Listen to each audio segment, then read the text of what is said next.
wasn't sure there was going to be a sparring match agreement that we'll spar for a while. I wasn't sure. I was honest about it. That's why he said it's going to go rounds. I wasn't sure if there was an understanding that, we'll play a little bit and then we'll get a little more and, whatever. So that was part of it. Jake has had double jaw surgery, 4 plates, 8 screws in his face, and everybody is just kind of breezing past that like it's no big deal. But I'm looking further into this because that's no easy surgery, and I'm starting to ask the question, is this the beginning of the end of Jake Paul's boxing career?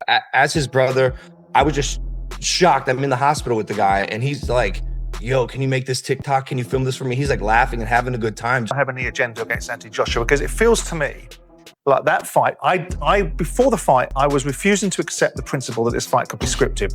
The boxing world reacted angrily, with some saying Anthony Joshua went too far against Jake Paul inside the ring. Experts criticized AJ after Jake suffered serious injuries, including jaw fractures that needed surgery and metal screws. They blamed the mismatch, saying Joshua's power and aggression crossed safety limits. The fight shocked fans and professionals alike, raising debates about fighter safety and proper matchmaking in major boxing events.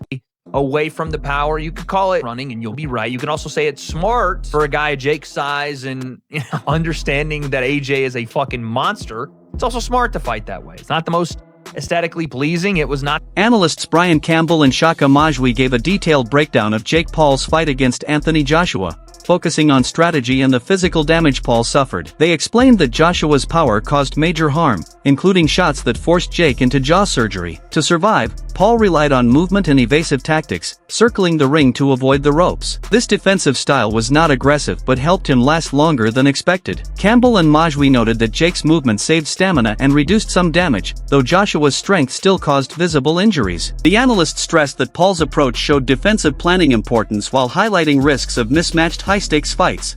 Could this be the end for him in terms of what he's doing in the boxing ring?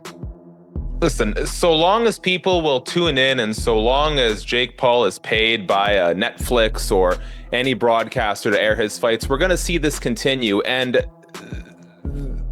Jake Paul knows his business model, right? Now, this deviated, this AJ fight, which came together kind of last minute after the Tank Davis fight fell apart. But we know Jake Paul's MO here. It's find the most popular guy with the most physical disadvantages for me to fight. And Jake Paul has the benefit that he's turned himself into a villain, or in the pro wrestling circles, a heel. People tune in to what we did not tune into this fight to see competitive boxing. Most of us tuned in because we thought, here's Anthony Joshua. Here's a 2-time unified heavyweight champion, a guy who physically just overwhelms Jake Paul. And we're finally going to get what Tyron Woodley and Anderson Silva, Nate Diaz were not physically fit, whether it be through their size, experience, or age to do, and that is knock out Jake Paul. And so, because I don't really feel like we got that satisfying comeuppance that a lot of people have been waiting for, it kind of gives Jake Paul a little bit of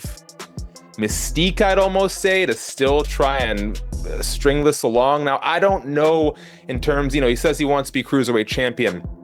I'm not quite sure what the competitive road there is, because let's make no mistake, the reason this fight lasted as long as it did is because Jake Paul focused exclusively on being elusive. He did his best, and kudos to him, right? He did a great job of not getting cornered.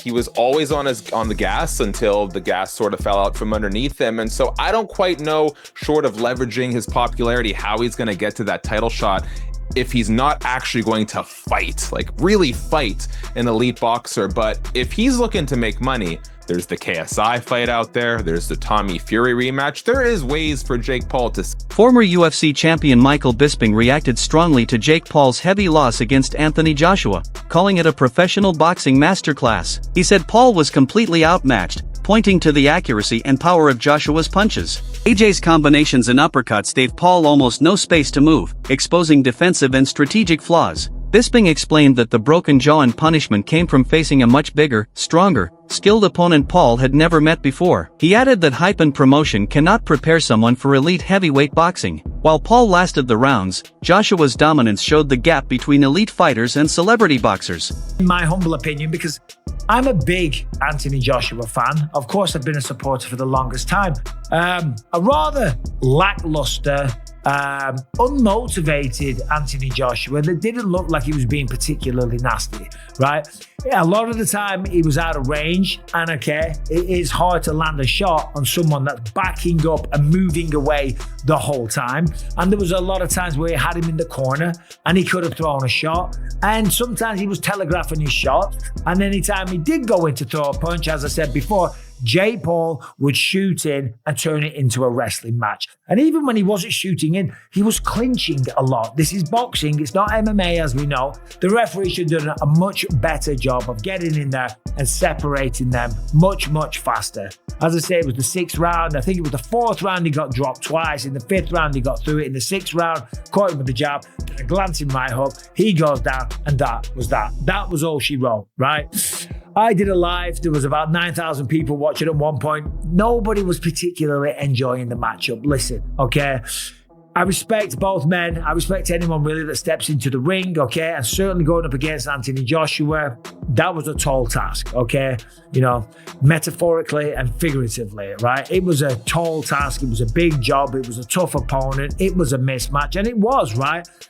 Jake Paul never worried Anthony Joshua once. He never rung his bell. He never caused any damage. He never had him worried. He never did anything. It wasn't a fight. It was a display of how long can Jake Paul last? Can he run away long enough to... After the blockbuster Jake Paul vs. Anthony Joshua fight, reports said both fighters earned around $92 million each, making it one of boxing's highest-paying bouts streamed worldwide on Netflix. However, Joshua's earnings were heavily reduced by taxes. As a UK resident fighting in the United States, he faced US federal taxes plus UK international tax rules, possibly losing about $66 million.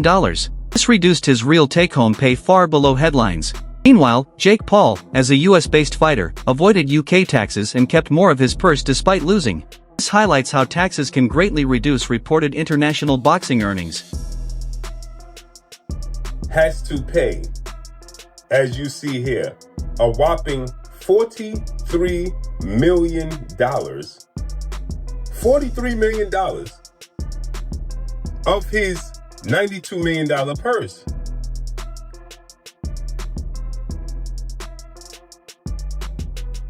That means Anthony Joshua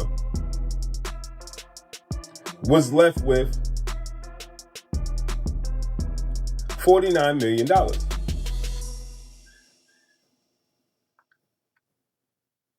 Right? Now, he also has to pay, I believe, 10% of that to his promoter, Matchroom CEO and promoter Eddie Hearn. And AJ is not the best at closing people off, and it's hard chasing somebody down who don't want to engage. And then he tagged him every now and again.